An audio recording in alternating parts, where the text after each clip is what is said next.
बर्तमान मते होचे 77 वर्ष। मोर जन्म होचे 5/8/48 चांटमुंडा गाँव रे। मोर बापा थिले से गाँव रो गंतिया। खाली तो गाँव गंतिया नुहे अंचल रे मध्य तांकर बहुत नाम थिला एवं से लोकन को भाईचारा सृष्टि करी अंचल रे मध्य काम करते। तो जब नुआखाई कथा होचे मु नुआखाई कथा खाली कहमी आमर गाँव कथा चांटीमुंडा। चांटीमुंडा रे जिते बेले नुआखाई होतला मोर जानबारे मते जिते 5 वर्ष होतला बा 5 वर्ष पर कथा कहमी जे गाँव गोटे निए बसला। निए समस्ते समस्त घर आसिक बसुले मीटिंग होतला तो ताके निए कहला। तो से सब डिसाइड करा समाधान कराला एवं पचरा लोक को जे एतिकी तारीख गोटे तारीख निर्दिष्ट कराला यही तारीख नुआखाई होचे नुआखाई समस्ते गाँव में नुआ खाएमा। तो इना गोटे बड़ भारी जिनिसटे अवश्य से पचरुले जे समस्त घर ठीक अच्छे तो समस्ते नुआ खाई पार्मा। तो जदि किए नुआ नहीं खाई पारूँ एंता किए अच्छ बेले कह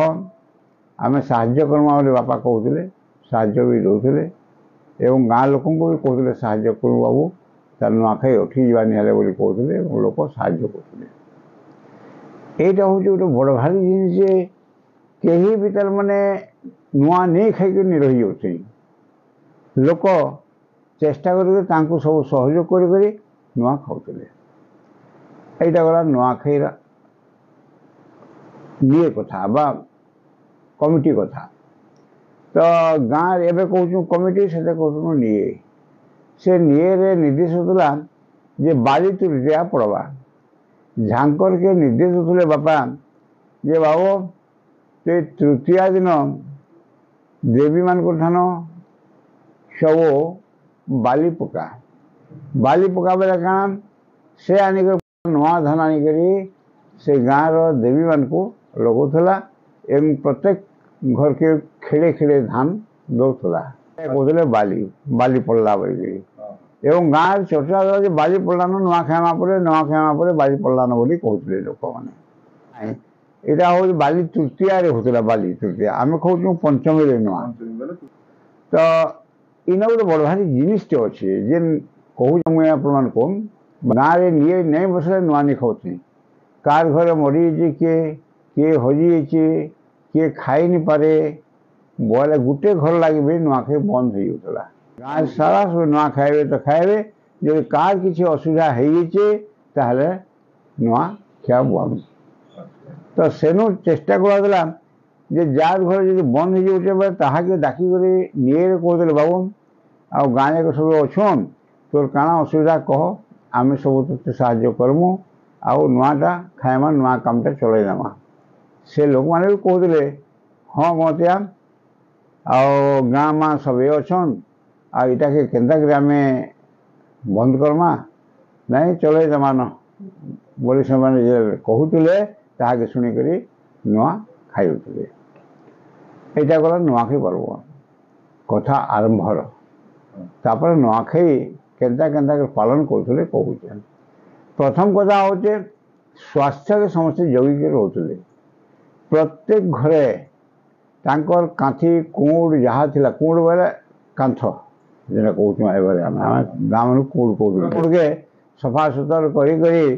तल के माटी फटे लिपि करी पूरा एक बारी सफा सुतर सुंदर करी रखुले घर के एवं घर जिते व्यवहारिक सामान थिला सबू को लेकर बंध को लेकर धोते अर्थात एग्जाम्पल खट पीढ़ा से टीण फिण गरिया बासन जहाँ था सब को लेकर गाँव बंधे ताके धोते एवं यू आम जानला जे से स्वास्थ्य प्रति समस्ते सजग रोते। यहाँ स्वास्थ्य कथा उससे आम के भल कर रहमा भल कर खाएमा जेहतु नुआखाई होती आम स्वास्थ्य ठीक नहीं के कपड़ा लता कचा कुची सब एक बार होता क्लीन होता ଗାଁ ଲୋକ ବାହାରିକି ସମାଧାନ କରି ଗାଁରେ ଘାସ ଲଟା ବୁଟା ଏସବୁ ଗାଁ ଫିଲ୍ଡମାନଙ୍କୁ ନେଇ ହେଉଛେ ସବୁ ଚାଁଛି ପକାଉଥିଲେ ଚାଁଛି ଚୁଡ଼ାକେ ସେସବୁ ଫିକିରୁଥିଲେ ବାହାରିକି ଏନ୍ତା ସୁବିଧା କରୁଥିଲେ ଗାଁବାଲା ମାନେ ସେନୁ ତାପରେ ଏଇଟା ଗଲା ସ୍ୱାସ୍ଥ୍ୟ କଥା ଗଲା ତାପରେ ନୂଆଖାଇ କେନ୍ତା କରି ଆରମ୍ଭ ହେଲା ସେଟା କହିଲା କିନ୍ତୁ ନୂଆଖାଇ ଦିନ ମୁଇଁ ଦେଖିଛେ ସେ ଗରିବ ହଉ ସେ ଧନୀ ହଉ ଯିଏ ବି ହଉ ସମସ୍ତେ ଛୁଆନୁ ପିଲା ତକ ସମସ୍ତେ ନୂଆ ପ୍ୟାଣ୍ଟ ସାର୍ଟ ନୂଆ ଧୋତି ନୂଆ ଗାମୁଛା ସମସ୍ତେ ଲଗାଉଥିଲେ କାହିଁକରି ସେତେବେଳେ କହୁଥିଲେ ନୂଆ ଲଗାମା ପରେ ସବୁ ନୂଆ ଉଠୁଥିଲେ ସମସ୍ତେ ଧୋତି ଗାମୁଛା ପିନ୍ଧୁଥିଲେ ଅତି ସୁନ୍ଦର ଦେଖାଯାଉଥିଲା ଆଉ ଗୋଟେ ବଡ଼ ଭାରି କଥା ହେଉଛି ଯେ ନୂଆଖାଇରେ ମାନ୍ୟତା ଦେବାର ନୂଆ ତ ଖାଇବେ ଗାଁ ଜମିକି ଯାଇକରି ପୂଜା କରୁଥିଲେ ନିଜ ନିଜ ଜମିକି ଯେ ନିଜେ ବାହାରିକରି ତାଙ୍କର ସବୁ ସରଞ୍ଜାମ ଧରିକି ଯାଇକରି ପୂଜା କରୁଥିଲେ ପୂଜା କରିକରି ତାପରେ ଫେରିଲା ପରେ ନିଜେ ନିଜର ଘର ସମସ୍ତେ ନୂଆ ଖାଉଥିଲେ 2 ବାଜିଗଲେ ସମସ୍ତେ ତାପରେ ଆସ ଜୁହାର ପରବ ଜୁହାର ପରବ ବୋଲେ କାଣା ସମସ୍ତେ ସମସ୍ତେ ନିଜ ବয়োଜ୍ୟେଷ୍ଠ ମାନେ ସମସ୍ତେ ଜୁହାର କରିବେ ଏବଂ ଘରେ ଯେ ନୂଆଖାଇଟା ଏଇଟା ଗୋଟେ ଚଲି ଆସିছে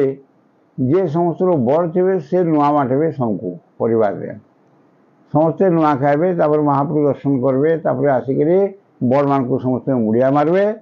ଆଉ ସାନମାନଙ୍କୁ ସମସ୍ତେ ଆଶୀର୍ବାଦ ଦେବେ এইটা ଗୋଟେ ବଡ଼ ଭାରି ପରମ୍ପରା ଚାଲିଥିଲା କେନ୍ତା ପରମ୍ପରା ଚାଲିଥିଲା ଇହାଦେ ସବୁ ଟିକେ କମି ଯାଉଛି ଆସ୍ତେ ଆସ୍ତେ ତ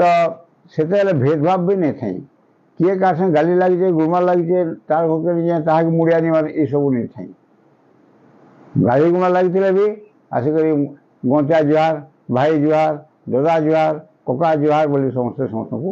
କହୁଥିଲେ छोट मोट किए कहा कि जाति भेदभाव भी नहीं ନାଇଁ ମୋଟେ ନାଇଁ ଥାଇ ଜାତି ଜୁତା କିଛି ନାଇଁ ଥାଇ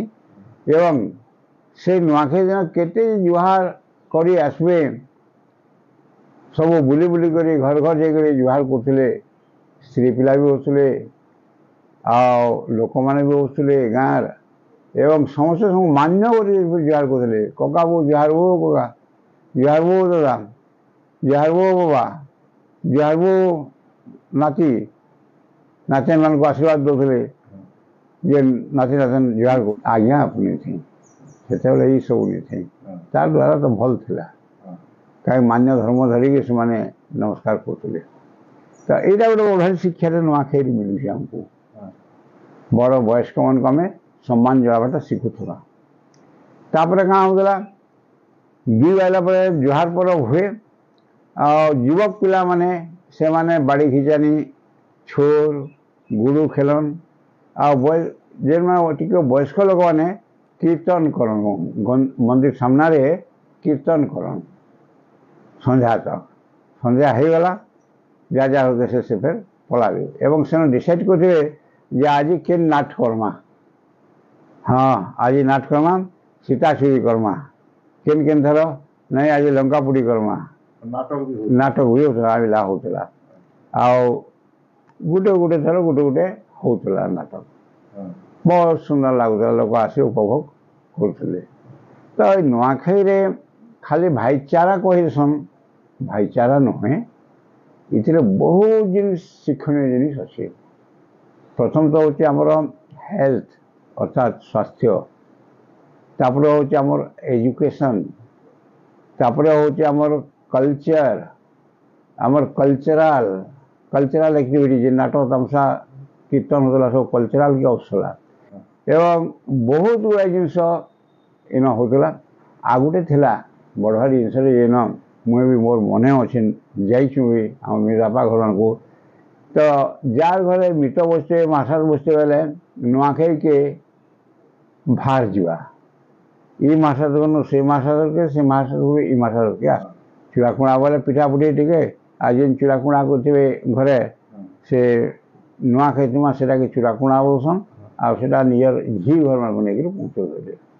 କିନ୍ତୁ ଆସ୍ତେ ଆସ୍ତେ ଏସବୁ ଲୋପ ପାଇଯାଉଛି ଚାଉଳ ପିଠା ହେଉଥିଲା ପୁରୀ ତିଆରି ହେଉଥିଲା ଗହମରେ ତାର ବାହାରେ ଏଇ ଯେନ୍ ଆଜକାଲ ଯେନ୍ ଖାଉଛନ୍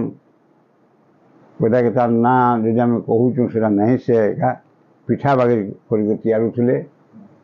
ସେଟା ହଉଛି ମାଲପୁଆ ବୋଲି କୁହାଯାଉଥିଲା। ସେ ମାଲପୁଆରେ ବହୁତ ଜିନିଷ ପଡ଼ୁଥିଲା, ବହୁତ ସାମାନ ପଡ଼ୁଥିଲା, ମାଲପୁଆ ତିଆରି ହେଉଥିଲା। ଆଉ ଏବେ ଯେନ୍ ମାଲପୁଆ ଇ ମୋଡ଼ା ମୋଡ଼ା ମାନେ ଦଉଛନ୍ ହେନ୍ତା ମାଲପୁଆ ମାଲପୁଆ ଖାଇବାର୍ ଲାଗି ବହୁତ ଆଗ୍ରହ ହଉଥିଲା, ଭଲ ଲାଗୁଥିଲା। ଏବଂ ଏଇ ଯେନ୍ କୋଶ୍ଚିନ୍ଟା ହେଲା ଚାଇନିଜ୍ ଖାନା, ଇ ମଞ୍ଚୁରିଆନ୍ କାଞ୍ଚୁରିଆନ୍ କାଣା ମାନେ ଏସବୁ ନାହିଁ। ଅତି ସୁନ୍ଦର ଭାବରେ ଯେତିକି ମସଲା ତେଲ ଲାଗ୍ବା କଥା ଲାଗିକିରି ସବୁ ତିଆରି ହେଉଥିଲା। ଇ ବେଶୀ ତେଲ ମସଲା କିମ୍ବା ଏସବୁ ବ୍ୟବହାର ନାଇଁ କରାହେଉଥିଲା, ଯାହାଦ୍ୱାରା କି ସ୍ୱାସ୍ଥ୍ୟ ମାନେ ବି ଭଲ ରହୁଥିଲା। ସମସ୍ତେ ମିଳିମିଶିକି ରହୁ, ଯେକୌଣସି ଲୋକ ବି ହେଉ, ଯେକୌଣସି ଜାତି ଧର୍ମର ବି ହେଉ, ଯଦି ଅସୁବିଧାରେ ପଡ଼ିଛେ ଆମେ ସହଯୋଗ କରବାର୍ଟା ହଉଛେ ଆମର ବଡ଼ କାମ। ଯଦି ଆମେ ସହଯୋଗ କରିପାରୁଛୁଁ ତ ଭଗବାନକୁ ପାଇଲା ସାଙ୍ଗେ ସମାନ। ତେଣୁ ଆମେ ମାନବ ସେବା କରବା କଥା। ଆଉ ଆମର ପୁରାଣ ପୋଥିରେ ବି ଅଛେ। ତେଣୁ ମାନବ ସେବାରୁ ଆଉ ବଡ଼ ସେବା କିଛି ନୁହେଁ। ମାନବ ସେବା ହିଁ ମାଧବ ସେବା।